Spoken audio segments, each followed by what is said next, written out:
And so having a lender there that's not only providing the funds, but also walking you through each process along the way and helping out when problems occur, it's something that it's a value that I try to add to every single one of my investors. Welcome. This is the Hot Real Estate Investing Podcast, a podcast dedicated to helping others through real estate investing. Our hosts interview guests from all aspects of real estate investing who generously share valuable experiences and advice. Whether you're starting out or an experienced investor, this is the show for you. Hello, and how's it going? My name is Travis Shelton, and welcome to the Hot Real Estate Investing Podcast, where I interview guests who want to help others investing in real estate. Really looking forward to a great conversation today on something we haven't really focused too much on, and that's flipping and lender flipping. And so today I have a guest that had started flipping homes in 2008 and flipped over 100 homes by 2011. In 2010, he switched gears and started hard money lending. And by 2018, focused strictly on hard money lending full time. And last year was the number one non-qualified mortgage lender in the country with nearly 500 closed loans. It's my pleasure to introduce Andrew Bang, hard money lender and real estate investor. Thanks for joining us today. Hey, thanks, Travis, for having me. Yeah, absolutely. Well, I gave a little bit of your introduction, but can you give our audience maybe your 30-second elevator pitch, a little bit more about yourself and your real estate focus? Yeah, for sure. So right now my focus is on hard money lending. So my background is flipping homes. And then 2018 is when I made that transition into helping others flip instead of flipping myself. And so now I just provide the capital and the knowledge and education. So Andrew, we always start our podcast off with some motivation. What's the motivational quote you'd like to share with our audience? Yeah, so it's a quote by Anais Nim, and it's, "I must be a mermaid. I have no fear of depths and a great fear of shallow living." Nice. So tell us more. Why did you select this quote? You got to take chances in life. You have to risk it. You got to put yourself out there.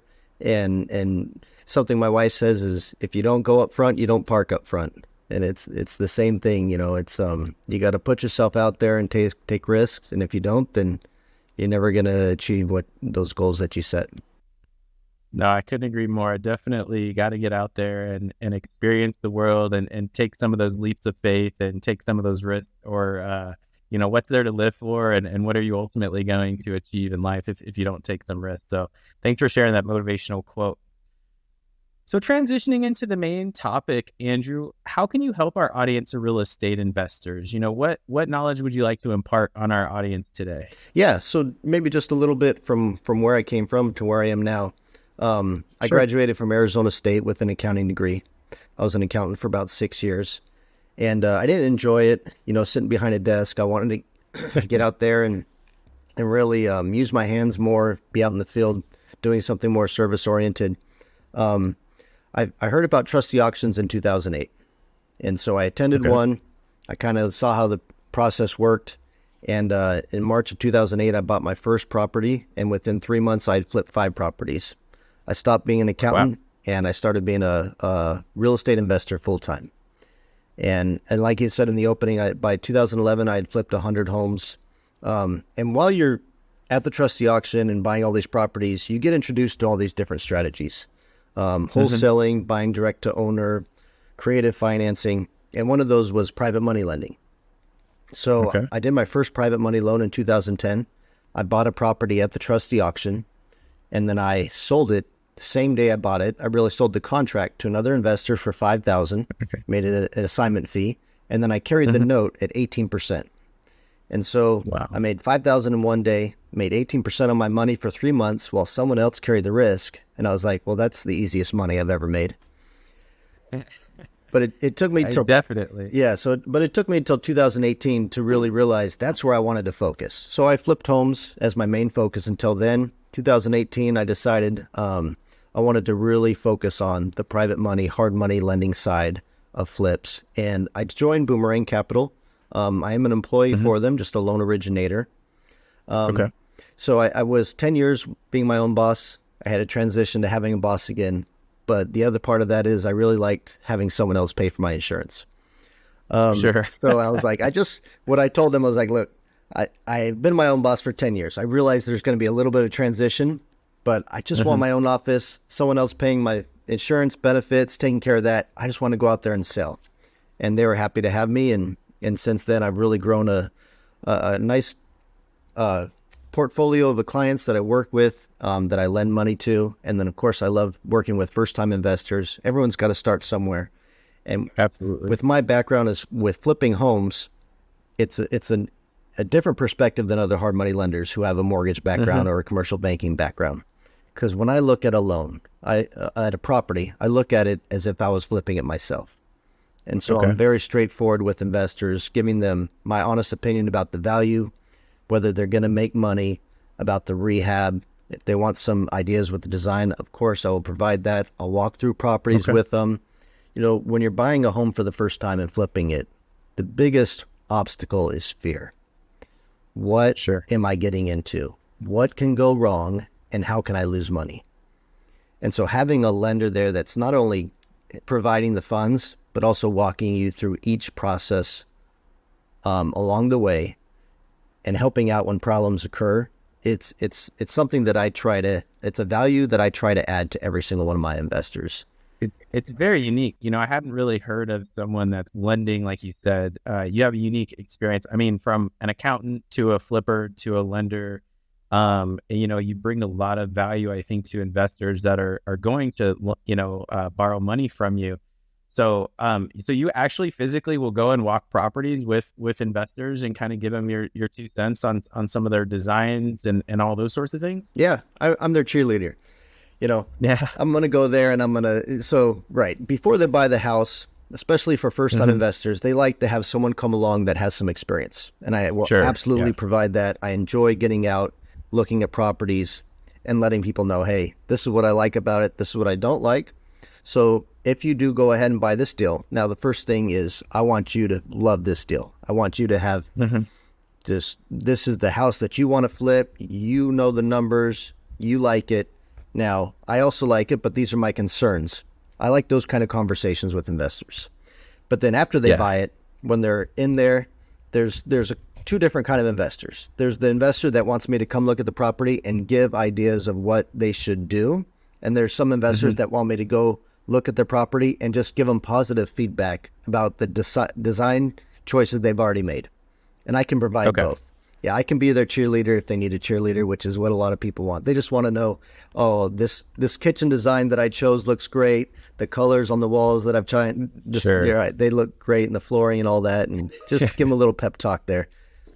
And then do you still have a lot of your resources from when you flipped? So you're not doing any flips anymore, correct? No, I flip on the side still. Oh, you do? Okay. Yeah, so 2018, I was battling Zillow and Open Door and OfferPad, and I'm like, I'm never going to flip another home again. I'm spending so much on marketing, trying to get these leads, but I can't help myself. You know, if a property falls in my lap, I buy it, I flip it most of the time. So I mostly buy rentals.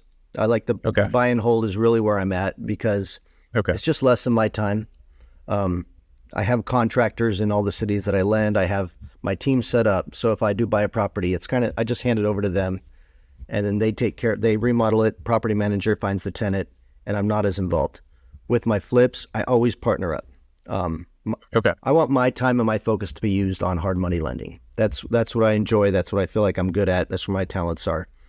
On the flipping side, I love that. If someone else finds a property, like say one of my borrowers finds a property and they're like, hey, I want to partner up with you on this one. And because of that, I give them 100% financing if I'm partnered on the deal.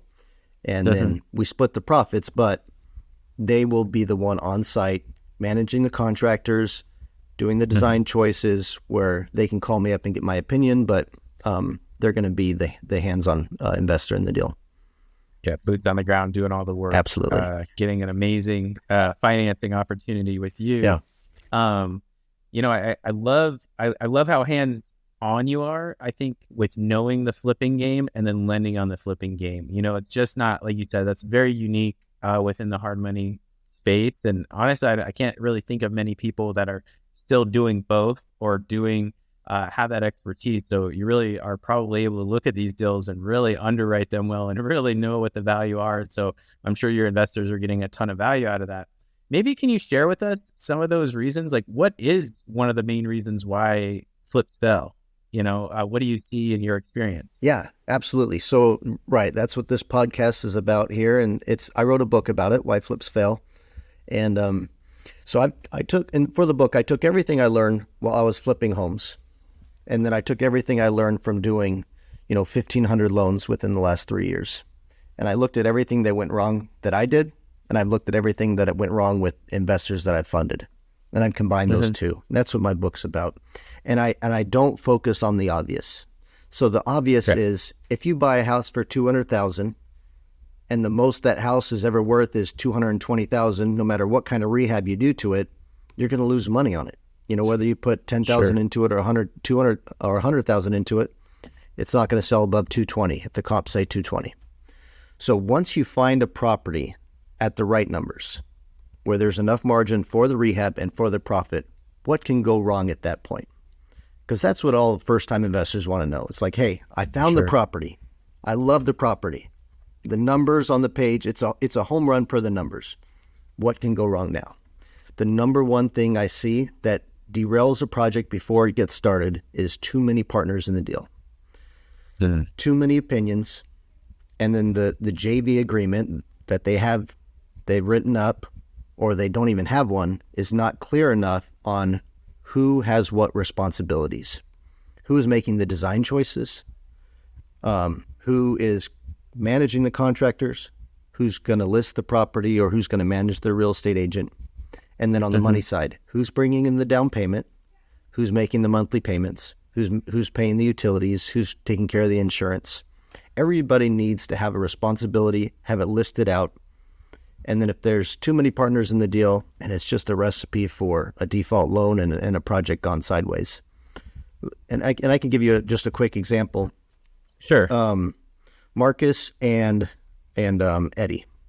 So two partners up in Dallas. I did a bunch of loans with them.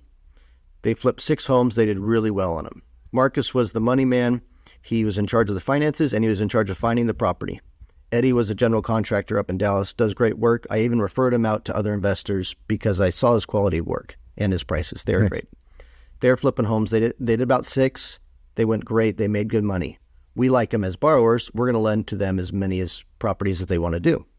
So now at this point, we have 8 properties out at the same time. He's got a property he bought for $150,000. He put 30 into it. He's selling it for $250,000. Great margins. Everything looks good, but that property's not selling. It's sitting on the market.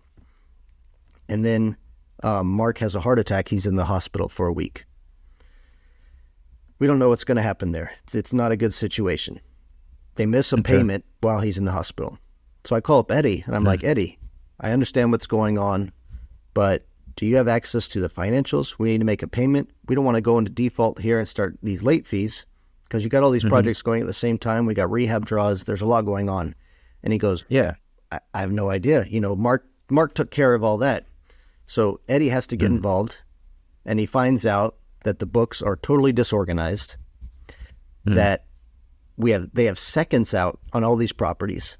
So second loans from other investors. Yeah. And then Mark has not kept it separate where he'll take, say, $50,000 towards one property that was supposed to go towards the down payment and to start the rehab.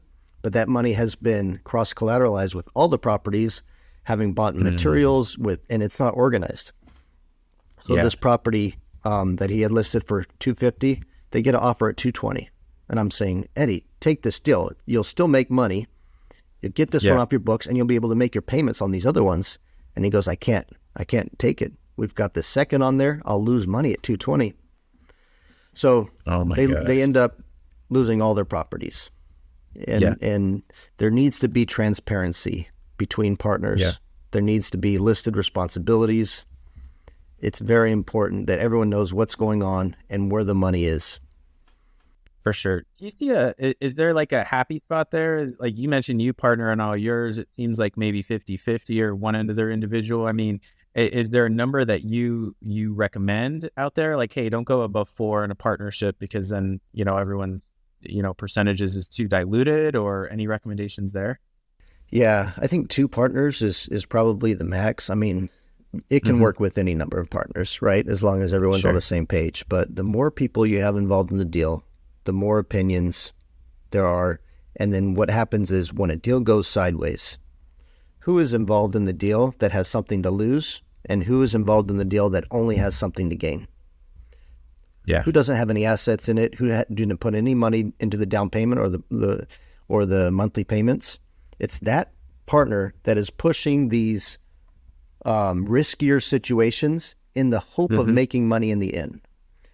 But most likely what will happen is they will lose more money over time on that deal instead of taking your losses. When a lender gets involved, something has gone horribly wrong. But when we do get involved, we want to get the most amount of money out of that property in the quickest amount of time. And so it makes total sense. And yeah, I've seen that unfortunate scenario play out so frequently in either, a team that scales a little bit too big and then loses a contractor or whatever. And one party doesn't know what the other party's doing and, aren't looking at the books and not double checking their partners and whatnot. Maybe on the flip side, can you share why are some flips really successful? Like what is the magic bullet or the magic potion that makes a flip really successcul? Yeah. So, I mean, you make your money on the buy. It's a common phrase. You got to take your time to get the right property. The design choices, when you look at how to remodel a house, because that's a common question too. What should I do to the house? What should I do to the kitchen, the bathroom, the master bathroom and kitchen, sell the house? But how much money should I put into them? How nice of a rehab should I do?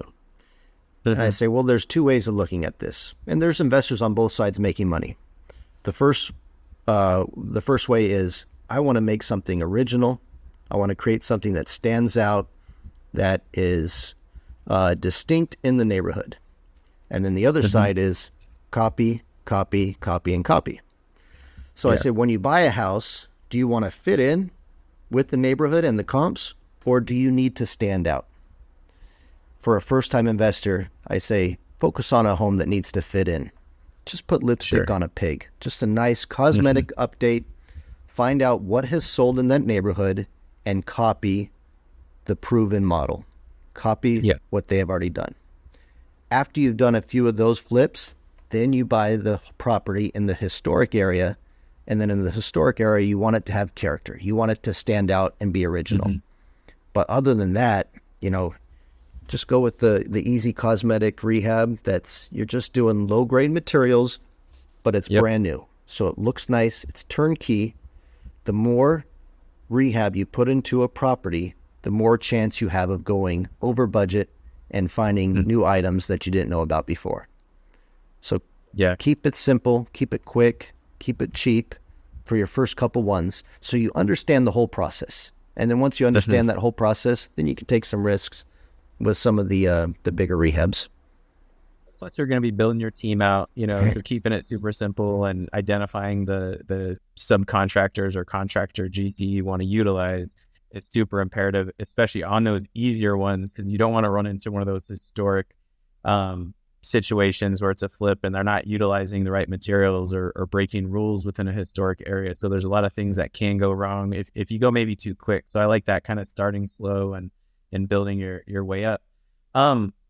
What is maybe a common myth you hear about flips or real estate investing that you want to share with the audience? Yeah. So and probably anything to do with HGTV and flips. Yeah. They make it look so easy.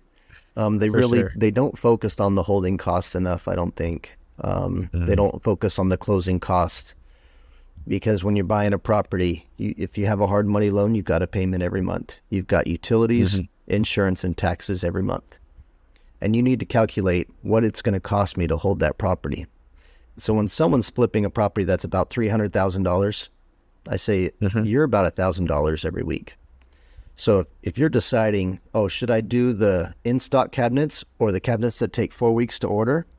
And that will be a difference of 3 weeks. I'm like, well, is it a $3,000 difference? Because that's what your holding costs are waiting that much longer. That's a great way to look at it. Yeah, you really need to take that into effect, because if I can flip a home in 3 months or 6 months, the holding costs eat away that profit, and then I don't get my money back to buy another property. That's the other part of it.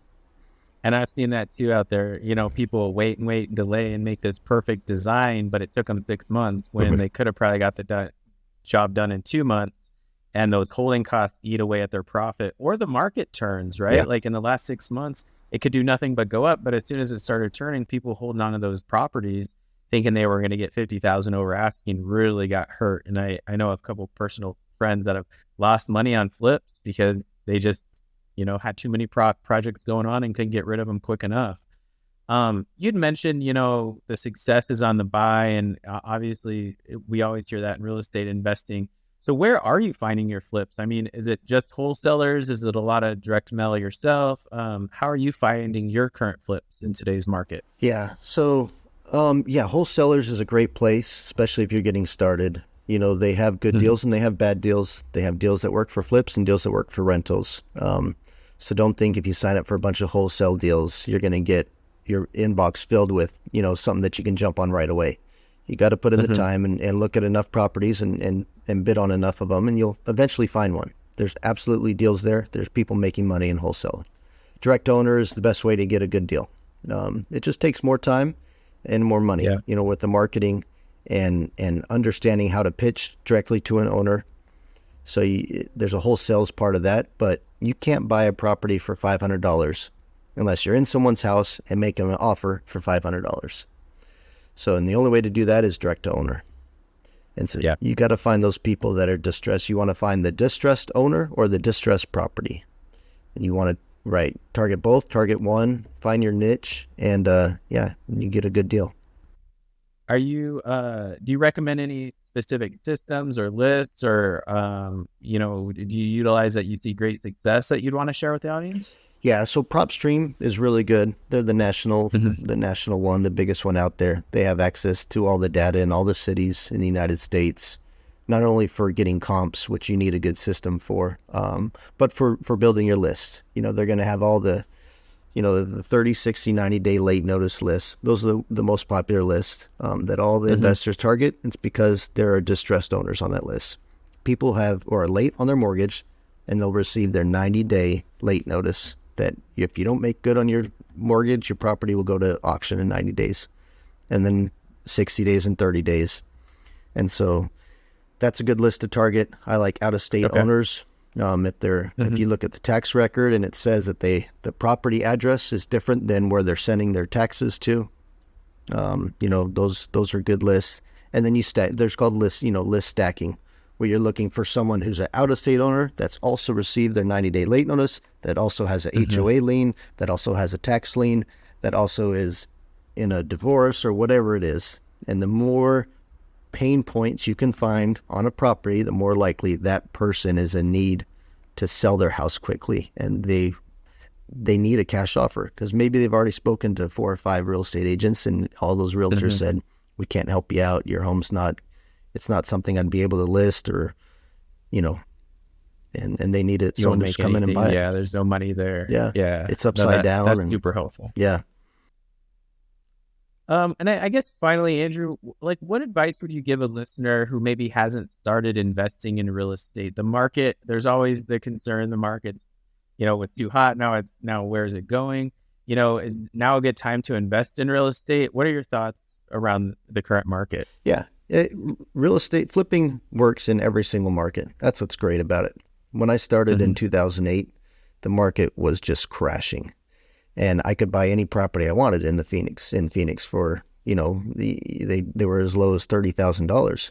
The difficult part was selling that property, where within the last 3 years, it's the exact opposite. Very difficult to find a property, but if you do, it's very easy to sell.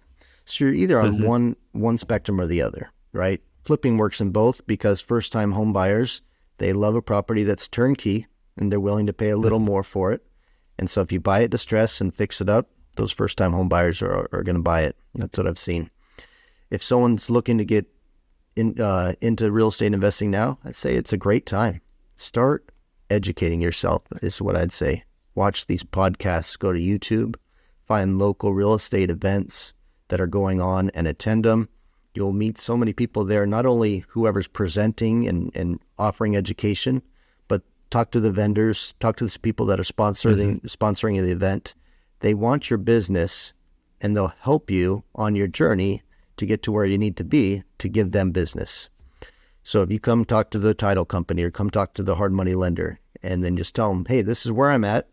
And they're like, hey, let me connect you with these wholesalers, or let me connect you with these contractors, or let me provide you these lists. We want to help you take that next step. You don't need to go out and spend $20,000 to join one of these real estate groups. All that information can be free if you put the time into finding it. Yeah, I love that. And always, we're big on trying to get people to get out there and do real estate meetups and network with other investors. And it's really a unique world, I think, real estate investing, because it is so collaborative and people do want to help one another so much more than in a lot of different avenues of work or business or investing. So thank you for sharing that. I guess, Andrew, are you ready for the hot seat? Yeah, let's do it. All right. We ask all our guests the same final 4 hot questions. So number 1, what is one book you'd recommend to someone wanting to know more about real estate investing? Yeah, so if you're starting off, you got to read Robert Kiyosaki's Rich Dad, Poor Dad. Absolutely. It's a great way to start. It will change your mindset of how to look at investing and money. The other one I like is Chris Voss, Never Split the Difference. Once you're in the real estate game, and especially if you're doing direct to owner marketing, you need to read his book. It's about negotiating. It's a great one. Love it. You can't ever know enough about negotiation skills, that's for sure. What is your favorite productivity tip, trick, or tool, maybe an app or some time saver that allows you to get so much done in your day? I thought about this one, and of course PropStream came up. I use PropStream every day. Propelio's one that's like PropStream. But the one I thought, maybe a little different is it's called Divvy, DIVY. Okay. It's connected to my credit card. It just makes it easy for me to do all my expenses. I go out there, I have a client lunch, I'm traveling. It tracks, instead of me having to take pictures, do all my receipts and stuff now. It's all in one app. It's made it's cut down a lot of office work for myself. Burden. Yeah. And it's not even real estate related, but it's an app that I've been really happy with this last year. It's like there's just always so many hours in the day, right? And there's always too much to do. So I always find that like people have all these different ways of getting more things done. And so I love asking this question because I always find like that's something I don't use. I have in my W-2, I have Concur that you can kind of do that with photos and things, but I'm going to have to look into that for my own personal business needs. What's your biggest real estate mistake or failure, and what did you learn from that experience? Yeah, so 2009, I bought a partially completed new build in Scottsdale, Arizona. Up to that point, most of the flips I had done were $100,000, $200,000. Lipstick, cosmetic. This property comes up at trustee auction, $441,000 opening bid. I go drive it, and I'm like, oh, it's a new build that was never completed. They've put over $2 million into it, just looking at the liens on it and stuff. Wow. And I'm like, I can make money on this. So I buy it, and then I'm introduced to this whole new world of architectural design, structural engineers, permits, and I had to track down the original architect and buy his plans from him. And that's a year later, I lose $100,000. So I jumped into a big project way too soon before I had the experience to handle that type of project. Yeah, great story. And if you could be remembered for one thing, what would it be? I thought about this. It's just with my family that I love them. I care about them. I don't need to be remembered for anything that has to do with business. Andrew was just a nice guy that helped me out with some loans. I'm not looking to put my name out there so it's remembered forever. That's not me. I'm totally okay in the background and not at the forefront. So Andrew was a nice guy that was always honest with people, and he was always consistent with what he said and what he did. That's the most important, right? Yeah. To our family and friends and people that really know and like and trust us the most. I really appreciate your time today, Andrew. The best place for the Hot REI community to connect with Andrew is on Instagram at best_flipping_lender, or at andrew@boomerangcapital.com. We'll include all his contact information in our show notes. This was a lot of fun. I learned some different things about flipping and lending. I really appreciate your time today. And to the audience, thank you for tuning in today, and commit to take action today to move your investing forward. Take care and God bless. Thank you for listening to the Hot Real Estate Investing Podcast. Check out our website, hotrei.com, for additional content and resources. And please take a moment to subscribe and leave a review so we can continue to bring even more value to others through real estate investing.